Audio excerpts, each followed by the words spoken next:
Here we have the Galaga model by Wave. Very cool, I think. This is an artist conception of what it would look like. There's the beautiful logo. It says non-scale because there's no real scale established, I guess. It's just a little sprite on the video game.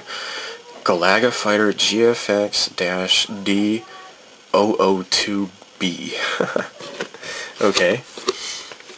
And see, here's the Wave Corporation. Pretty neat. Very unique with the splotchy gray along the tops here. I'm not sure if I would paint it that way, but yeah, pretty cool. So I made a little further bead sprite up here.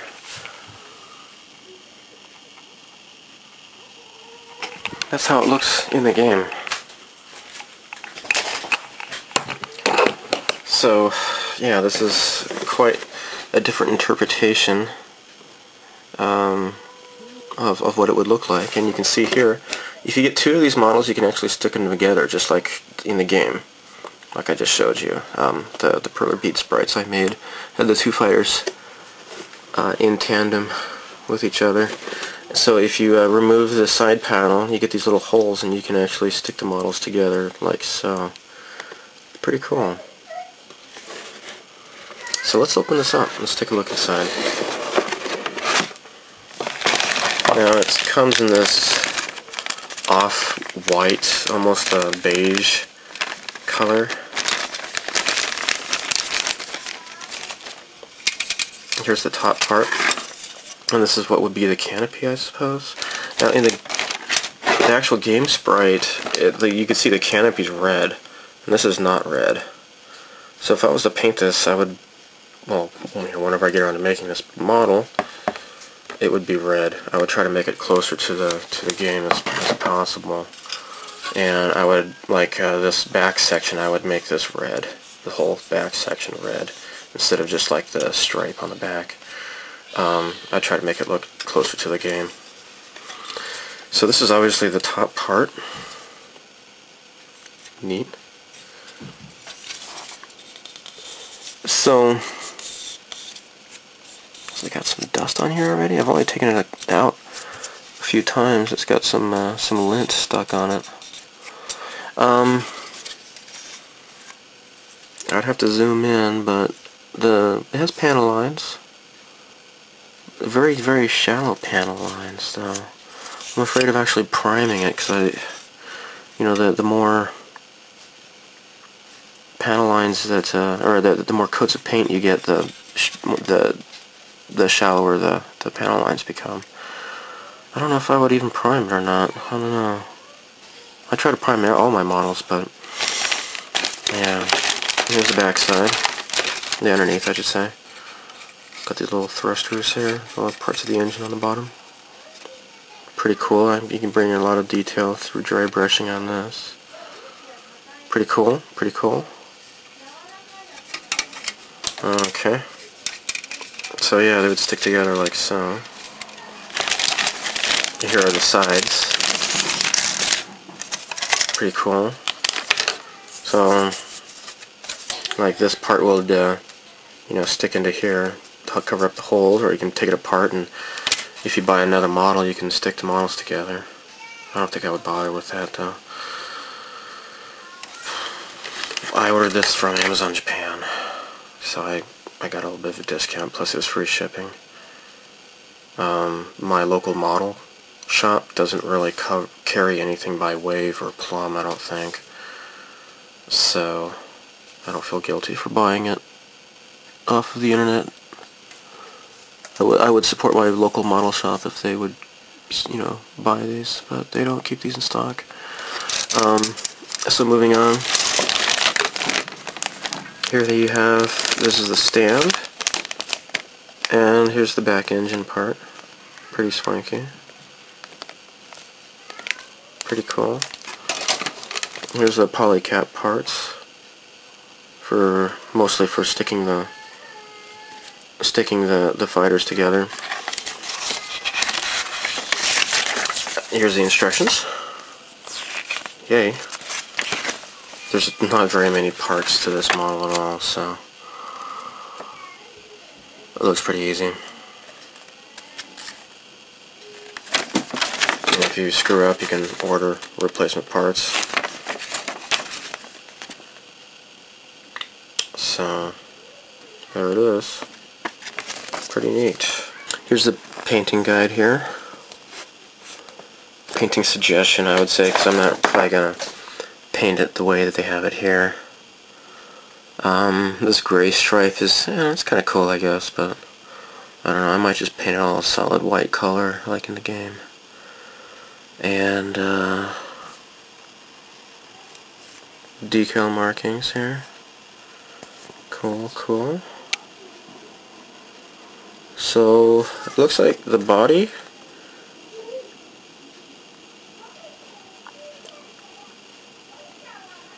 Grand Prix white and with just 5% yellow.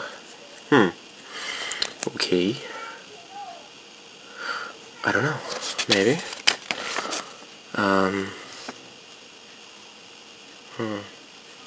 Okay. And here is a coloring guide. Well, you know, whatever. This doesn't really... I don't know, I guess this is for optional, basic or low visibility. Whatever. I mean, it already has the coloring guide here, so what's the big deal?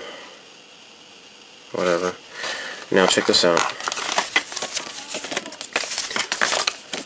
This is a lot of water slide decals, I must say.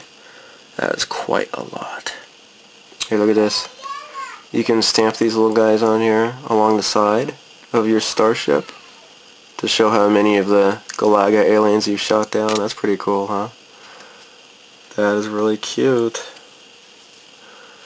GFX-D0020-2B fighter. UGSF Special Space Fighter. In AD 2281. United Galaxy Space Force. Okay. UGSF 123. Interesting. Very interesting. Whole bunch of caution, warning, lots of blah blah blah stickers you can put on here. Or sorry, not stickers, but water slide decals. There's your squadron markings. That's pretty cool. It looks kind of a retro video game-ish, you know, kind of sprite-ish. That's pretty cool, huh? Very cool. Very frickin' cool. I like this. You know what? I was thinking about just making this as an unboxing video, but I think I might actually start on this.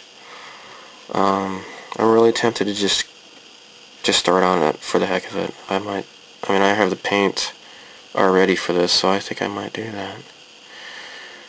Very tempted to do that. So, heck, why not? Maybe I'll just get started on this. So,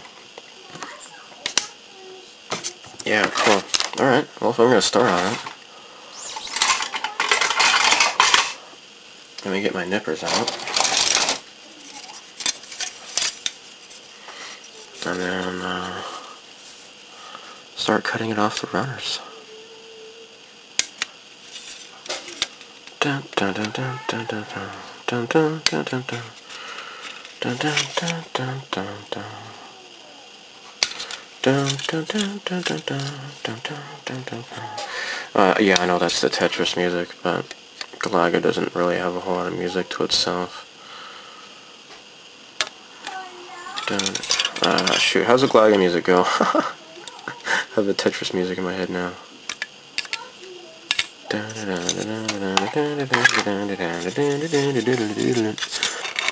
Gluing will be definitely necessary. Definitely.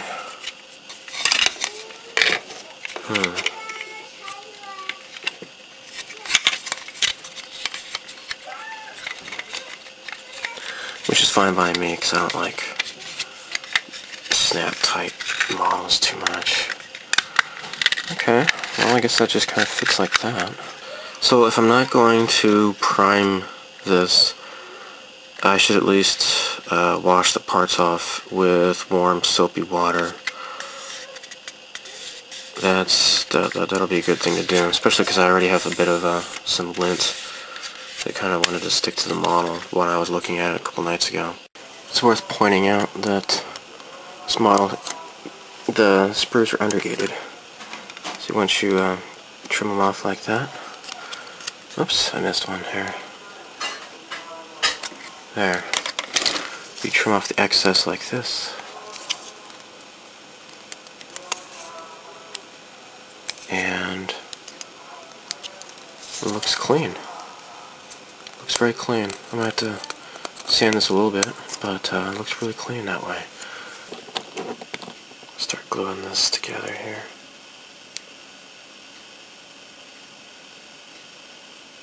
Run it along the outside.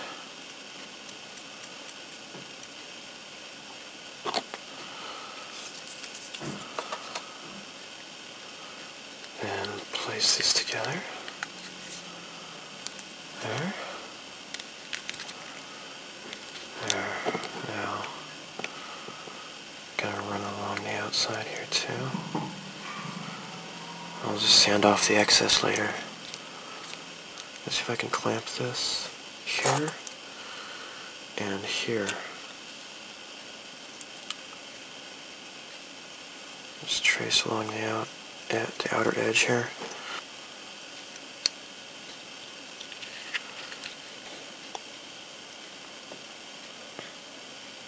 There.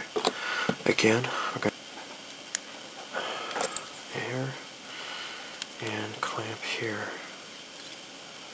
There. PC03 polycap B.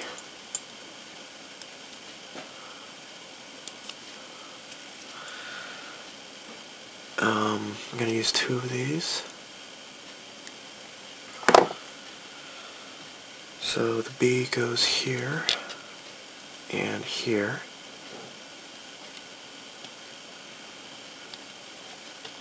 There. There. And then D. Which one's D? This one's D. Got one of these.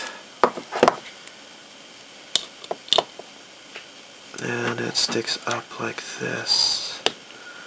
There. Okay.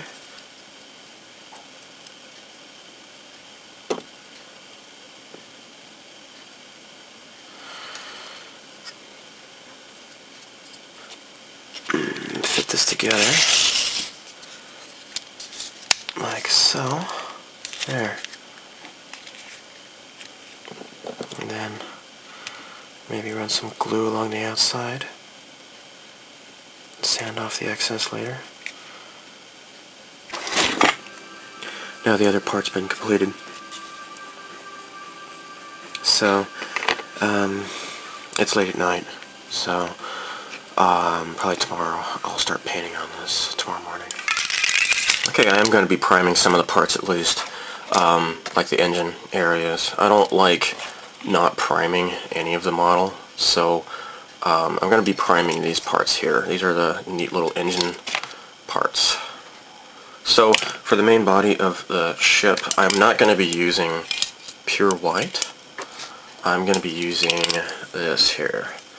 This is AS-20 Insignia White, US Navy. It's like kind of like a slightly off-white, as you can see. So this may be a little bit nicer. It has like just a slight cream kind of a tint to it.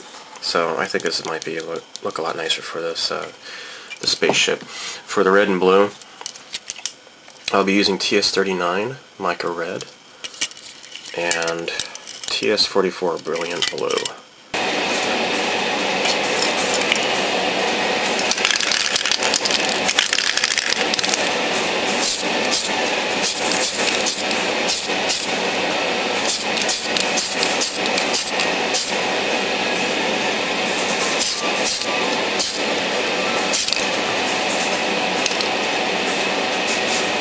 My hands are shaking a little bit because I haven't had breakfast today yet. I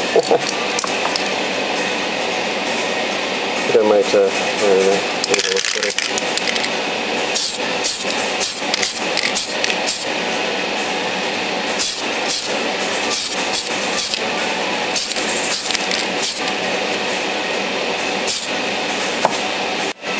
okay, I'm gonna paint this without priming.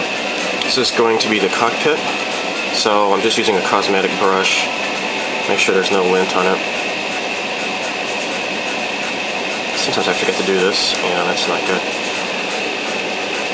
So, what I want to do, instead of just painting it red to begin with, I want to paint it the rest of the body color white, and then paint the red on top of it. The reason is because the other red trim is going to be painted on top of the white paint, so I want to make sure that the paint matches as close as possible to the rest of the red on the ship. So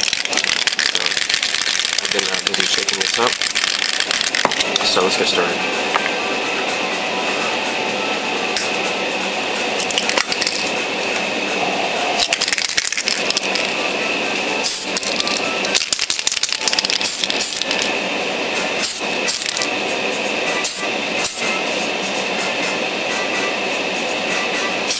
Okay, that should do it.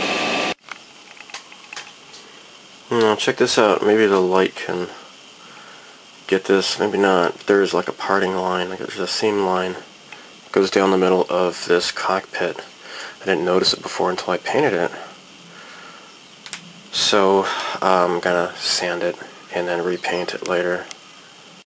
Okay, I'm going to be painting matte black, flat black, for the engine parts.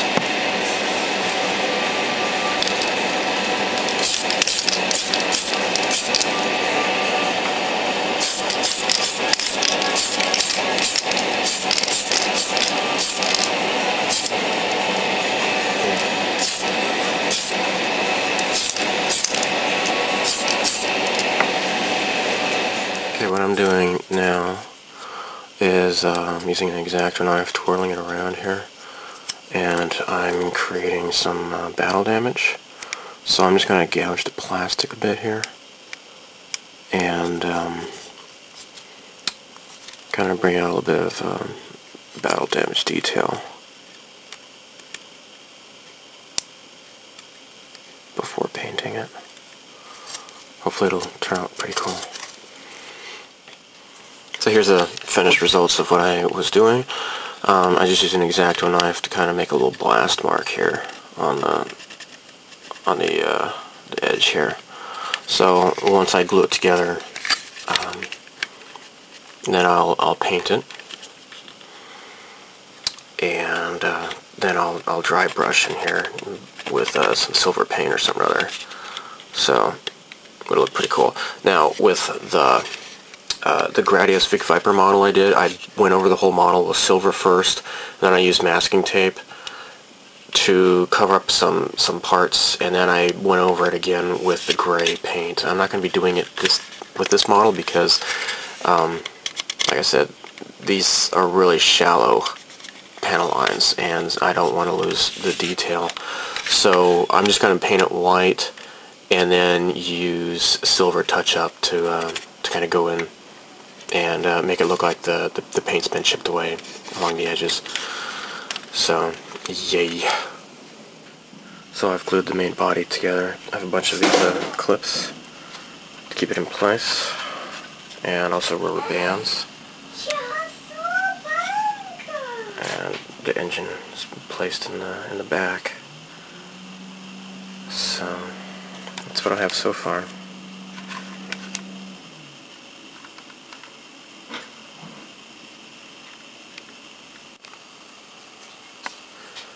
This side with the blast point looks pretty good, I guess. This side though has a rather obvious parting line, and gluing it wasn't able to fuse it right, so I'm going to use Tamiya putty to fill in the gap. Okay, this here's what it looks like after puttying. I don't know if I can get it perfect, but I think after I paint it, maybe it won't be so noticeable.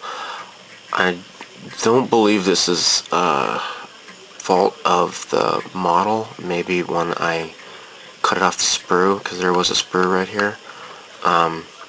Maybe well, after I filed it, maybe I filed it too much and caused that gap. So I'll see how it looks. Okay, here's the back of the spaceship. I noticed something after I had already put it into place. I glued it together. So you see up inside there, it's not gonna get painted in there when I spray paint. It's gonna look kind of crappy.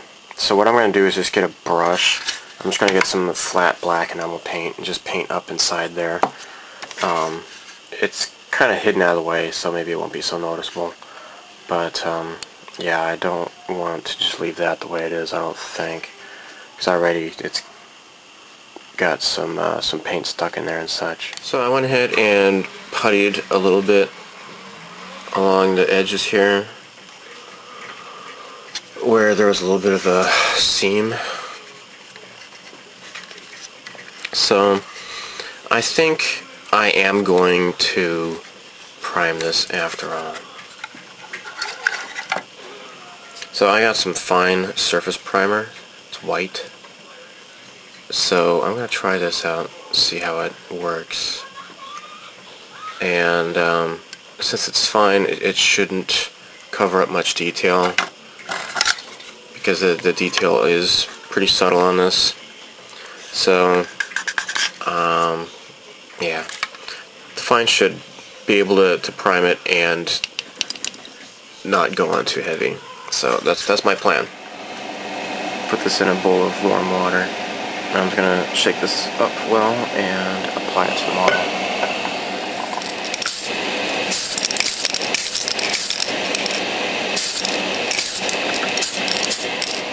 Check this out. This is weird. There's this weird mottled surface on this part. I don't know what happened. When I was spraying it, it just kind of came up like that. Maybe I had some oil on my finger or something when I had last touched this. I'm going to have to take the paint off this and start over. Yuck. So everything's primed. I think this one with the mottled surface, what I'm going to do is just let it dry and then maybe just sand it. And then see if I can just fix it that way instead of using paint remover, because that stuff is really, really stinky. Plus I don't have any at the moment. Anyhow, that's all I'm gonna do for today, especially because it is it's Sunday, Mother's Day, so I'm gonna spend more time with my wife, of course. But anyhow, if I have time to work on this over the week, maybe I won't have much time to do so.